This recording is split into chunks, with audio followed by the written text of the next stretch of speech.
نحمده ونصلي على رسوله الكريم اما بعد فاعوذ بالله من الشيطان الرجيم بسم الله الرحمن الرحيم رب اشرح لي صدري ويسر لي امري واحلل عقدة من لساني يفقهوا قولي۔ السلام علیکم ورحمۃ اللہ وبرکاتہ۔ ناظرین، پروگرام دعا کیجئے کے ساتھ آپ کی خدمت میں حاضر ہیں۔ آج ہم انشاءاللہ دل کی سلامتی کے لیے دعائیں آپ کے ساتھ شیئر کریں گے، کیونکہ دل ہی تو سب کچھ ہے۔ اگر دل درست ہوا تو سب کچھ درست ہو جائے گا، اور اگر دل بگڑ گیا تو ہر چیز بگڑ جائے گی۔ دنیا اور آخرت دونوں کی کامیابی کا انحصار دل کی سلامتی پر ہے۔ دل ہی زندگی کی بنیاد ہے۔ دل نہ رہے، دل کام نہ کرے تو انسان زندہ نہیں رہ سکتا۔ اسی طرح انسان کی اخلاقی، روحانی، ایمانی صحت کا انحصار بھی دل کی سلامتی پر ہے۔ تو ہمیں اس سلسلے میں کوشش کے ساتھ ساتھ اللہ سبحانہ و تعالیٰ سے دعا بھی کرنی چاہیے۔ دعائیں تو آپ کو بعد میں بتائیں گے، سب سے پہلے خود دعا مانگنے کی اہمیت۔ رسول اللہ صلی اللہ علیہ وسلم نے ابن عباس سے فرمایا تھا کہ اے بیٹے، اذا سألت فاسأل اللہ، جب تم سوال کرو تو اللہ ہی سے کرو۔ وَإِذَا اسْتَعَنْتَ فَاسْتَعِنْ بِاللَّهِ، اور اگر تم مدد مانگو تو اللہ ہی سے مدد مانگو۔ یعنی ہر معاملے میں اپنے رب کے سامنے ہاتھ پھیلاؤ، اسی سے توقع رکھو، اسی پر توکل کرو اور اس سے مانگتے رہو، کیونکہ مانگنا اس کو پسند ہے۔ وہ مانگنے والوں سے، یعنی اللہ سے جو مانگتے ہیں ان سے وہ محبت کرتا ہے، اور اللہ کے سوا کسی اور کو نہیں پکارنا چاہیے۔ اس سلسلے میں قرآن مجید میں آتا ہے ان الذین تدعون من دون اللہ عباد امثالکم فادعوہم فلیستجیبوا لکم ان کنتم صادقین۔ جن لوگوں کو تم اللہ کے سوا پکارتے ہو وہ تو تمہاری ہی طرح کے بندے ہیں، یعنی ان سے مانگتے ہو، انسانوں سے مانگتے ہو۔ اگر تم اپنے دعوے میں سچے ہو تو ضروری ہے کہ جب تم انہیں پکارو تو وہ تمہیں اس کا جواب دیں۔ خصوصاً مرے ہوئے لوگوں کو اگر پکارا جائے تو وہ ہماری پکار کہاں سے سن سکتے ہیں؟ سویا ہوا انسان ہماری پکار نہیں سنتا تو فوت شدہ کیسے سن سکتا ہے؟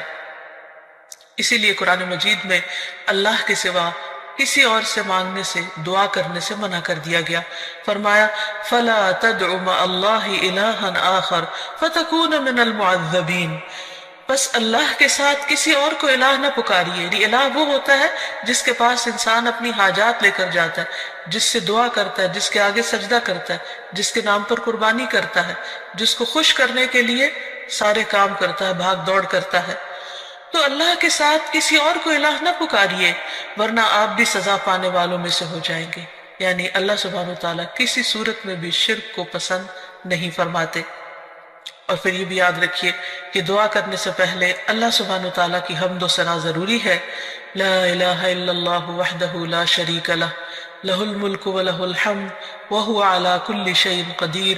اس کلمے کو پڑھیے یا کوئی اور حمد و ثنا کے الفاظ جو بھی آپ کی چوائس کے ہوں، کیونکہ حمد و ثنا تو اصل میں اللہ کی محبت کے ساتھ ہی آتی ہے۔ جتنی محبت زیادہ ہوگی اتنی خوشی کے ساتھ آپ اللہ کی تعریف کریں گے۔ پھر اسی طرح درود شریف پڑھنا نہیں بھولیے۔ درود شریف پڑھنے سے 10 رحمتیں آتی ہیں، دعائیں قبول ہوتی ہیں۔ اور پھر یہ کہ دین اور دنیا کی ہر بھلائی اللہ تعالیٰ ہی سے مانگیے، اور خصوصاً ہمارے آج کا جو موضوع ہے یعنی قلب سلیم، سلامت دل، اس کی دعا اللہ سبحانہ وتعالیٰ سے مانگیے کہ اے اللہ تو مجھے قلب سلیم، سلامت دل عطا فرما، کیونکہ قیامت کے دن انسان کو نہ مال کام آئے گا نہ بیٹے کام آئیں گے مگر جو اللہ کے پاس سلامت دل لے کر آیا۔ اللہ تعالیٰ فرماتے ہیں يوم لا ينفع مال ولا بنون إلا من أتى الله بقلب سليم۔ جس دن مال اور بیٹے کام نہیں آئیں گے مگر وہ جو اللہ کے پاس سلامت دل لے کر آیا، کیونکہ اگر دل درست ہو تو تمام جسم درست، تمام کام درست، اور اگر دل بگڑ جائے تو ہر چیز بگڑ جاتی ہے۔ رسول اللہ صلی اللہ علیہ وسلم نے فرمایا بے شک جسم میں گوشت کا ایک ٹکڑا ہے، اگر اس کی اصلاح ہو گئی تو تمام جسم کی اصلاح ہو گئی، اور اگر وہ خراب ہو جاتا ہے تو سارا جسم خراب ہو جاتا ہے. سنو وہ دل ہے. اور پھر آپ نے دل ہی کی طرف اشارہ کرتے ہوئے فرمایا کہ التقویٰ ہا ہونا، تقویٰ یہاں پر ہوتا ہے، یعنی اللہ کا ڈر جو تمام معاملات کو درست کرتا ہے. دل کے سلسلے میں یہ بات بھی یاد رہے کہ دل کی حالت ہمیشہ بدلتی رہتی. اگر آپ ایک دفعہ اپنے دل کو صحیح رستے پر لے بھی آئے تو کوئی گارنٹی نہیں کہ وہ ہمیشہ صحیح رہے گا، کیونکہ اس کے پلٹنے میں کچھ دیر نہیں لگتی. اس بات کو حدیث میں بہت اچھی طرح بیان کیا گیا ہے. رسول اللہ صلی اللہ علیہ وسلم نے فرمایا بے شک قلب کو قلب اس لیے کہتے ہیں کہ وہ پلٹتا رہتا ہے، اور دل کی مثال تو اس پر کسی ہے جو کسی درخت کے تنے کے ساتھ لٹکا ہوا ہو اور ہوا اسے الٹ پلٹ کرتی رہتی ہو، کبھی سیدھا کبھی الٹا. اس لیے سلامت دل رکھنا ایک بہت ہی مشکل کام ہے، کیونکہ انسان کبھی اس میں شکوک و شبہات آ جاتے ہیں، کبھی خواہشات اور شہوات آ جاتی ہیں، کبھی انسان کا ایمان بڑھنے لگتا ہے، کبھی گھٹنے لگتا ہے. تو دل کی حالتیں تبدیل ہوتی رہتی ہیں. دعا یہ کرنی چاہیے کہ ہماری موت اس حالت میں آئے کہ ہمارا دل اللہ کے رب ہونے پر راضی ہو، محمد صلی اللہ علیہ وسلم کے نبی ہونے پر اور اسلام کے دین ہونے پر، اور ہم اللہ تعالیٰ کے بارے میں اچھا گمان لیے ہوئے اس دنیا سے رخصت ہوں. دل کی تبدیلی کے بارے میں ایک اور حدیث میں بھی آتا ہے، نبی صلی اللہ علیہ وسلم نے فرمایا ابن آدم کا دل اس ہنڈیا سے بھی زیادہ تیزی کے ساتھ بدلتا ہے جو خوب کھول رہی ہو. یعنی دل کی حالت اتنی تیزی سے اگر تبدیل ہوتی ہے اور اس میں کچھ دیر نہیں لگتی، کس قدر ڈرنے کی بات ہے. سلامت دل کی دعائیں کرنے سے پہلے ہمیں چند ان باتوں کا بھی تذکرہ کر لینا چاہیے کہ جو انسان کے دل کی بیماریوں کا سبب بنتے ہیں. جسمانی بیماریوں کے تو بہت سے اسباب ہو سکتے ہیں، لیکن عموماً ہم روحانی بیماریاں، اخلاقی بیماریاں یا دل کے تزکیے سے متعلق جو بیماریاں ہیں ان کا ذکر نہیں کرتے. تو آئیے دیکھتے ہیں کہ وہ کون سی چیزیں ہیں جو دل کو بیمار کرتی ہیں. اس میں ایمان کے بعد کفر، ناشکری، یہ دل کی بیماری کا سبب بنتی ہے. پھر اسی طرح اللہ سبحانہ تعالیٰ سے زیادہ اوروں کا خوف، یعنی اللہ تعالیٰ اس بات کا حقدار ہے کہ سب سے زیادہ ہم اس سے ڈریں. ہم عموماً اپنے ظاہر کے بارے میں کیوں اتنے کانشیس ہوتے ہیں؟ کیونکہ لوگ دیکھتے ہیں، اور دل کے بارے میں غافل ہوتے ہیں حالانکہ اللہ سبحانہ تعالیٰ اس کو دیکھتے ہیں. پھر اللہ تعالیٰ کے ذکر سے روگردانی دل کو بیمار کر دیتی ہے. نبی صلی اللہ علیہ وسلم نے فرمایا اس شخص کی مثال جو اپنے رب کو یاد کرتا ہے اور جو اپنے رب کو یاد نہیں کرتا زندہ اور مردہ جیسی ہے. یعنی اتنا بڑا فرق ہے. پھر اسی طرح مشکلات میں اللہ تعالیٰ کی طرف رجوع نہ کرنا، یہ دل کو بیمار کر دیتا ہے. نمازیں چھوڑنا، خصوصاً جمعہ چھوڑ دینا، فرائض سے پیچھے رہنا. نبی صلی اللہ علیہ وسلم منبر کی سیڑھیوں پر چڑھتے ہوئے فرما رہے تھے لوگ جمعہ کی نماز چھوڑنے سے باز آ جائیں ورنہ اللہ ان کے دلوں پر مہر لگا دے گا، پھر وہ غافلوں میں سے ہو جائیں گے.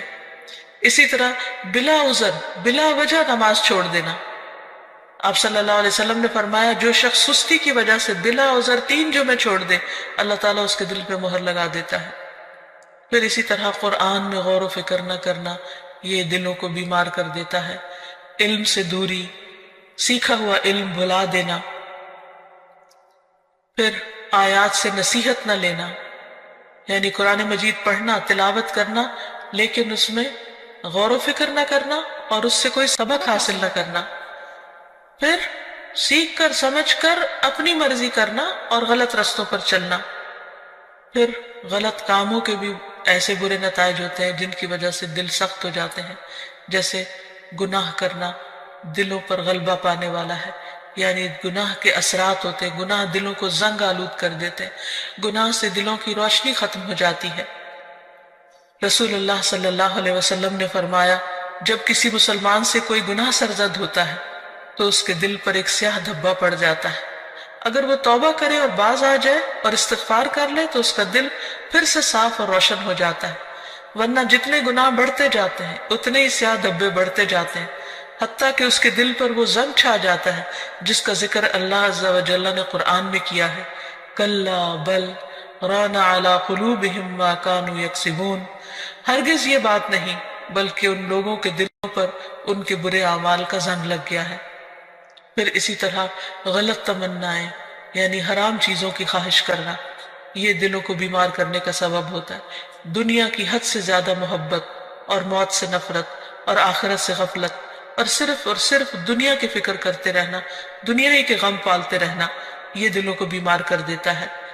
یعنی انسان جب اللہ تعالیٰ کے حقوق میں کمی کرتا ہے، بندوں کے حق میں کمی کرتا ہے، بد اخلاقی کرتا ہے، تو پھر دلوں کے اوپر میل چڑھنے لگتی ہے، دل سیاہ ہونے لگتے ہیں اور دل بیمار ہونے لگتے ہیں اور قلب سلیم سے بہت دور ہو جاتے ہیں۔ پھر اسی طرح محض اپنی خواہشات کی پیروی کرنا۔ نبی صلی اللہ علیہ وسلم نے فرمایا، مجھے تمہارے متعلق ان گمراہ کن خواہشات سے سب سے زیادہ اندیشہ ہے جن کا تعلق تمہارے پیٹ اور تمہاری شرمگاہ سے ہوتا ہے، اور اپنی مرضی پر چلنے کی گمراہی کا بھی اندیشہ ہے۔ پھر اسی طرح کثرت کلام اور کثرت طعام، بہت کھانا، بہت باتیں کرنا، یہ بھی دلوں کو سخت کر دیتی ہیں چیزیں۔ پھر ضرورت سے زیادہ سونا، یہ بھی دل کی سختی کا باعث ہوتا ہے۔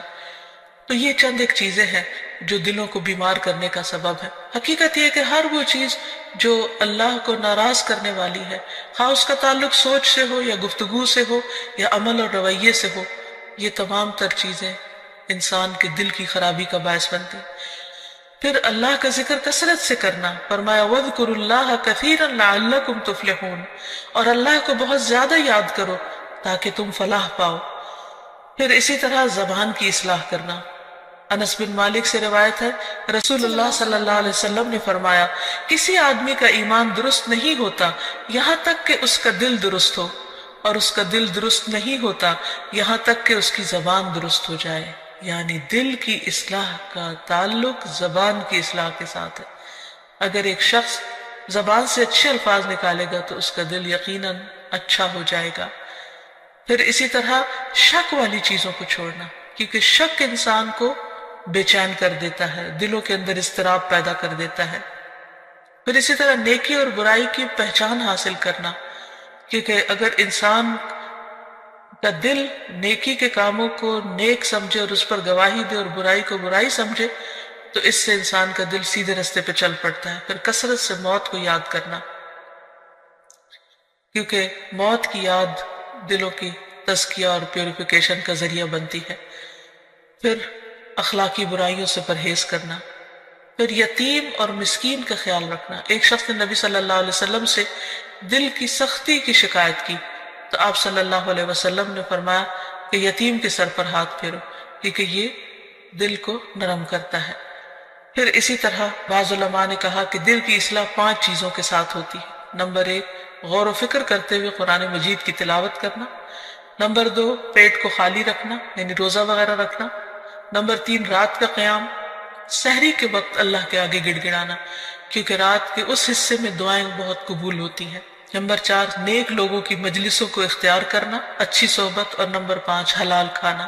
پھر اسی طرح گناہ کے بعد فوراً توبہ کر لینا، کیونکہ جب انسان گناہ کرتا ہے تو دل پر سیاہ دھبا پڑ جاتا ہے، اور اگر انسان توبہ کر لیتا ہے تو وہ دل پھر سے صاف اور روشن ہو جاتا ہے۔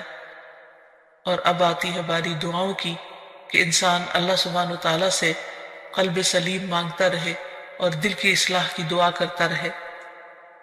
اس سلسلے میں سب سے بہترین نسخہ کثرت سے استغفار کرنا ہے، کیونکہ انسان جب بخشش مانگتا ہے اللہ تعالیٰ سے، گناہوں کی معافی مانگتا ہے تو دل روشن ہونے لگتا ہے، دل چمکنے لگتا ہے، کیونکہ دلوں کا میل کچیل پھر اترنے لگتا ہے۔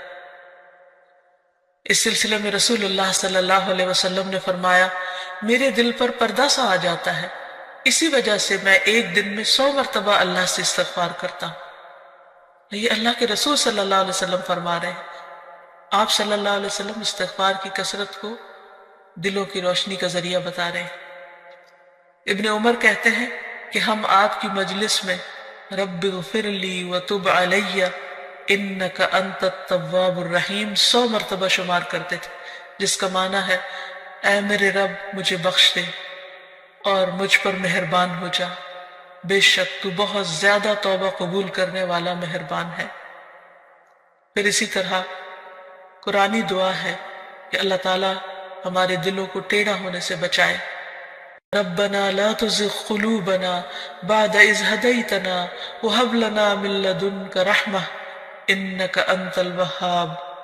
اے ہمارے رب، ہدایت دینے کے بعد ہمارے دلوں کو ٹیڑھا نہ کرنا، اور اپنے پاس سے ہمیں رحمت عطا فرما۔ بلا شبہ تو ہی سب کچھ عطا کرنے والا ہے، یعنی سارے خزانے تیرے پاس ہیں۔ تو ہمارے دلوں کو سیدھا رکھ، کیونکہ اگر دل سیدھا ہوگا تو باقی تمام چیزیں بھی درست ہو جائیں گی۔ پھر اسی طرح دل میں نور پیدا ہونے کی دعا کرنا، اور وہ ہے اللہم اجعل فی قلبی نورا، اے اللہ میرے دل میں نور پیدا کر دے، میرے دل میں روشنی پیدا کر دے، کیونکہ دل کی بھی آنکھیں ہوتی ہیں۔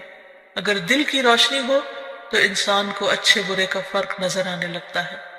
بعض اوقات انسان بہت کچھ بھی پڑھ لیتا ہے، اس کے پاس بہت علم بھی ہو سکتا ہے، لیکن ضروری نہیں کہ اس علم کے ذریعے دل کی آنکھیں کھلیں جب تک کہ اللہ تعالیٰ نہ بصیرت عطا کرے۔ یہ بصیرت اللہ تعالیٰ دیتا ہے، اس لیے اللہ تعالیٰ سے مانگنی چاہیے۔ پھر اسی طرح دل کی ہدایت کی دعا کرنا۔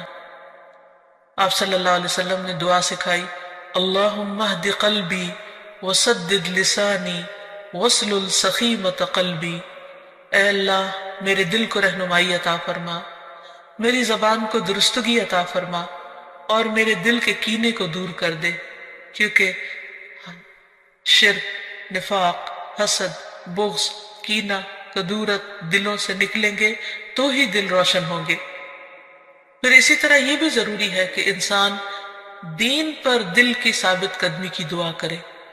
عبداللہ ابن عمرو ابن العاص کہتے ہیں کہ انہوں نے رسول اللہ صلی اللہ علیہ وسلم کو فرماتے ہوئے سنا کہ تمام بنی آدم کے دل رحمان کی انگلیوں میں سے 2 انگلیوں کے درمیان ایک دل کی طرح ہے، وہ جسے چاہتا ہے اسے پھیر دیتا ہے۔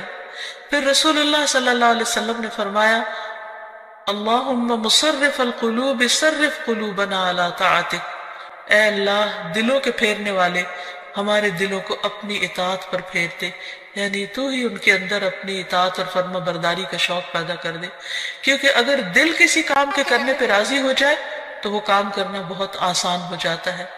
اطاعت کے بڑے سے بڑے کام، مشکل سے مشکل، کٹھن اور بھاری کام بھی بہت معمولی معلوم ہوتے ہیں۔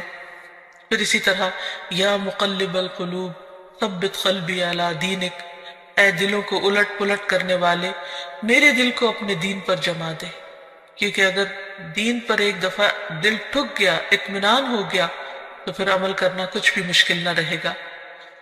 پھر اس کے ساتھ ساتھ ایسے دل سے بھی پناہ مانگی گئی کہ جو اللہ سے نہ ڈرتا ہو، جس کے اندر خشیت نہ ہو۔ دعا ہے اللہم انی اعوذ بک من علم لا ينفع ومن قلب لا يخشع ومن نفس لا تشبع ومن دعوت لا يستجاب لها، اے اللہ میں تجھ سے ایسے علم سے پناہ مانگتا ہوں جو نفع دینے والا نہ ہو، اور ایسے دل سے جو ڈرنے والا نہ ہو، اور ایسے نفس سے جو سیر ہونے والا نہ ہو، اور ایسی دعا سے جو قبول ہونے والی نہ ہو۔ پھر اسی طرح دل کے شر سے پناہ مانگنے والی دعا، اللہم انی اعوذ بک من شر سمعی ومن شر بصری ومن شر لسانی ومن شر قلبی ومن شر منی، اے اللہ میں تیری پناہ چاہتا ہوں اپنے کان کی برائی سے، اور اپنی آنکھ کی برائی سے، اور اپنی زبان کی برائی سے، اور اپنے دل کی برائی سے، اور اپنی خواہش کی برائی سے۔ پھر دل کو صاف کرنے کی دعا، اللہم اغسل قلبی بماء الثلج والبرد ونق قلبی من الخطایا کما نقیت الثوب